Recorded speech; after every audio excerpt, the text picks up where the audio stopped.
What's up, my beautiful people? Oh, now welcome to One-on-One channel. This matter na about the Idibia wahala. I know say most of una go dey wonder say I think say this thing don't die down. Fine, it don't die down, but the thing don't resurrect again. No? During the weekend night, and Idibia say she dey celebrate her birthday. And based on this her celebration, she said she won't do everything on a fresh slate. She don't want fight anybody. She won't do everything in peace. Now there she decided to apologize to her husband, write a very nice apology letter to people. Even everybody where they involved in a drama, beg them. Say make they no vessel. So that time when she come outside, she no know what they want. Say na anger, na carry her come outside. And I know say then she dey claim say no be say she even use her mouth talk am. She just talk say the man they sleep with his first baby mama. And say even her in-laws no like her. Yes, fine and good. Now she come says okay. Upon everything, make she just beg. Apologize to everybody. It's okay. This one, it don't end for you. We don't know that this woman they do this one. The baby mama, Peru, she don't dey para for once. She don't dey prepare what she won't give to Annie. On her birthday, Nadia, this lady successfully post she won't sue Annie of 500 million. Hey, on her say strategize thief. This lady don't dey plan this thing. Because since all these things, she no come out and talk say she wants one on her birthday and she just celebrate her 37 years. Now there she carry this bomb thrown to her. And said she dey sue her for defamation and libelous online publication. The English self is strong for me. That is all the kind lie wey be say Annie don't dey talk about her. Now all these kind things so. Now she did they fight about. How come they want auntie? Auntie said then this matter don't come up for your mind. Because then I even they give Annie motivational talk saying you know like the husband, make she focus on her marriage. How all of a sudden now you don't come twist everything? And I see why they talk in a woman and they do women. Because this lady, I sure say she don't they cook this thing, that she just they wait. Make the whole thing set before she go through. So make the thing just end like that. But with the looks of this, it be like say this drama, if it long pass we see them. Anyways, but as they go, that's why I will still continue to bring and come on. Anyways, my people now here I go end up on this matter. Make now stay tuned for our next I greet on my people. On a note, I've been carried the news of the Vanguard journalist. Where we say name now Mr. Tordue Salem. Where we hear so okay fine, oh, this guy miss later. We can later hear so okay they don't kill him. On a note, said then police claim say they arrest one prince. Where we say they blackmail the family, send them message say make they pay ransom of 20 million before he go release this man. And if they no pay, they will kill the man in 7 days. Now here say police don't go arrest one taxi driver and the taxi driver now they use him mouth confess. So say na him jam this journalist thinking say the journalist na thief. For my people who never see this one, make now join me watch. The suspect, Aproko Clement, admitted to the crime but explained why he sped off. On my way coming, I was on 100 speed. I was coming. After the Mabuchi Bridge, going to Same Market, where those forest is, someone was crossing. The first person crossed. The second one ran into me. The person ran into me, knocked out the person. I moved on. The reason why I didn't stop in that place, they have attacked me there before. It's on my phone that same month. So I turned around to that where they have checking points to come report that I knocked someone down. Getting there, I just stand there and talk to the police. Then I left to go and park my vehicle because my vehicle was damaged.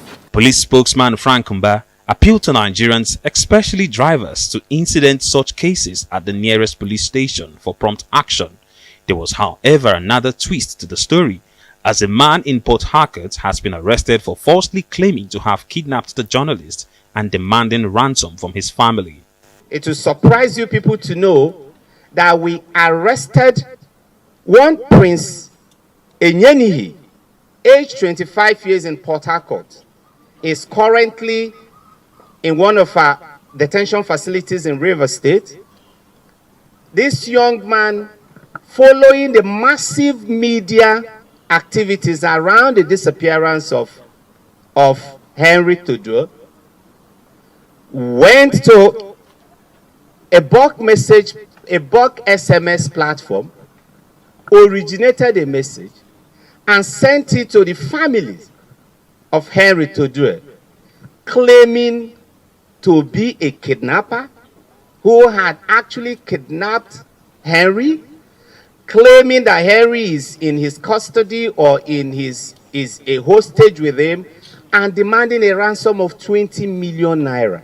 The police said investigation is ongoing on the matter, while the accused is expected to be charged to court. This guy death and to me it just dey very very mysterious. But everything wey this driver talk, me I no believe anything. Because you claim say you jam person in an open space. So you won't tell me say as you jam that person for over a month and they find that body, they no see the body. At least somehow if you jam person, people go not even shout, people go not carry that body. But no, nobody see her for over 29 days. Now you can't claim say you jam up, you can't run away. And I feel say this guy they even lie. Because he claims say when he jam the guy, he go report himself to a checkpoint. Then the police say he keep person, police can't say making the go. Never. I don't see where you go tell police say you keep person, police will come say they go. At least when they go, they go even carry you go the station, go write your report. But this one, none of them happen. But you claim say they tell you say make you go police station, but now you no go. Now you carry yourself they go house after you don't keep person. But when we pray say this guy, no be say they don't pay him, make him come outside come to talk this kind of thing. Because with the looks of things, everything they even you know even correlate. Because make we look am. If say na thief fine and good, those police for don't even go there, go check the thief with they kill. But this one nobody go. Person miss for over a month that they find the person. All of a sudden one man go come outside. They talk say na him kill. I feel say whoever they behind this man death, the person get connection, he get leg. Now why they try hide everything? If say na maybe the family, I go advise make na just go get in our own private investigator. Because last our Nigerian police they go just twist everything. This guy if he even be criminal, fine and go maybe he don't jam person. But I dey very certain say whoever in jam no be this journalist. They just won't link everything together, make it just be like say they get one suspect. Because our Nigerian police, we know as they be. Make now look Mr. Atagawo, see as they go. They don't they twist the whole matter. We never even see the head and tail of it. Because for person to just miss for that long time, something fishy they did. And make the family they very careful. This one will be say yes, and they carry the matter for head. Because whoever killed this guy may want just wipe him out totally. Say okay, this guy they dig into things. And now when be someone accept when they carry the matter, they investigate say the way police they talk na lie. Make they no come focus on. It's better make them just run or allow the dead fight for himself. Because this guy dead and really hurting. How person go they do in work? I quite even surprised say now only person be say na journalist. I think say they move in groups. Now this one na only am and just go die just like that. Anyways, making so rest in peace. Now God now go spare us inside this Nigeria. But I hear say the police still they do their investigation. That prince will be say him come out as blackmailer. I should say himself him go don't learn things by now. Next time no go they attach to things will be say no concern him. But hopefully me I pray say they catch whoever caused this one. Because if that person still did they roam up and that now so he will still continue to kill innocent people. So I beg our Nigerian police make na do na work well. My viewers now here I go end them on this story. Make na stay tuned for our next story. This story will carry comment now all the way from Sierra Leone. Now this one they come from. I hear say one tanker explosion don't happen for that side and about 100 people don't die. And in fact over 100 people they seriously injured. And based on waiting I hear now just 2 tankers now caused this explosion. But as the matter even be now, so many people don't get stranded. House where they go sleep they no get. Because almost everywhere where they around don't burn finish. My people never see this one make na join me watch. Mohamed Lamin Mansoure told everyone to run away from his bar in Sierra Leone's capital, Freetown, moments before a fuel tanker exploded after a traffic collision. That blast on Friday killed at least 99 people and injured hundreds more. One of the dead was a staff member at Mansoure's bar. The explosion also destroyed the business and Mansoure's home, which he had built for himself and his 10 family members. They're now sleeping outside. From where the incident happened, we not get... Since the incident, we've not yet received any personal help. Place to sleep, food to eat, nothing like that yet. But we have been registered for relief. Apart from that, we have not received anything. We not get anything right now. And if I talk, If you notice, I have a cold because I have to sleep here and guard the remains because thieves are coming around to steal the zinc. It's in the way don't burn.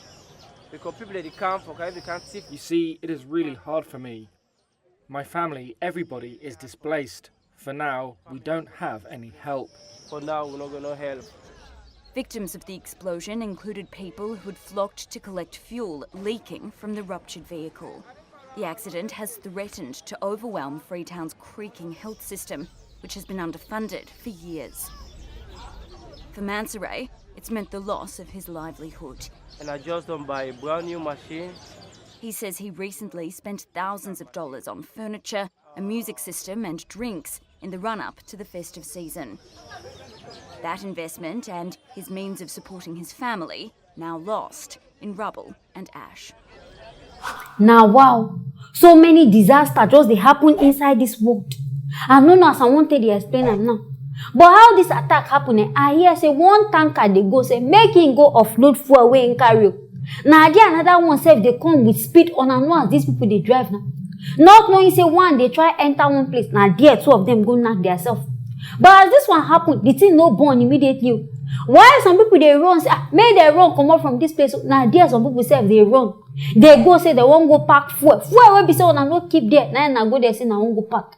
I don't know how manage this thing just catch fire and now so everywhere around this place catch fire explode. And I know say this place be like market place, so people where they sell their things for DSF. Most of these things have come join, involved in the whole explosion. Where we say it can't even make the thing even come bone join. And it be like say this CB alone, I don't know be now even worse pass. Common fire service people, these people no get. Nobody feel come and say okay, we dey work for fire service company, make we come off fire.